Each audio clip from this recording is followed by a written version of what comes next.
ambulan, bawa orang mau liburan. Ngakunya sakit, mau liburan padahal. Nggak ada suratnya 2018. Kan dari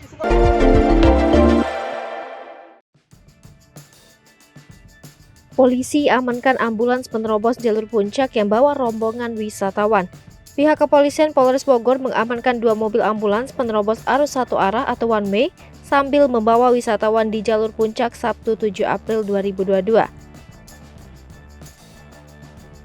Kejadian tersebut diketahui bermula ketika petugas mendapati mobil ambulans pertama yang melaju ke arah puncak dari kawasan Ciawi sekitar pukul 14 waktu Indonesia Barat.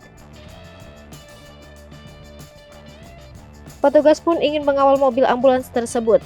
Ternyata setelah polisi periksa muatan ambulans, bukan orang sakit yang didapat, melainkan 12 penumpang yang hendak berwisata.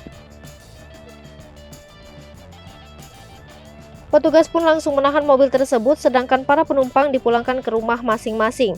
Setelah itu, penangkapan kedua terjadi di kawasan persimpangan Taman Safari Cisarua Bogor, pukul 15.30 waktu Indonesia Barat. Saat itu petugas ingin mengawal mobil ambulans tersebut ke arah puncak. Setelah diperiksa, ternyata ambulans tersebut membawa 6 penumpang dari Megamendung yang ingin berwisata ke kawasan puncak. Bahkan petugas mendapati mobil yang mereka naiki bukanlah ambulans. Hingga saat ini, kedua mobil tersebut sudah diamankan sebagai barang bukti dan para pengemudi sudah diperiksa demi proses penegakan hukum.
Hai pemirsa Sri Popo TV, jangan lupa komen, like, dan subscribe, serta tonton terus berita-berita terupdate lainnya ya.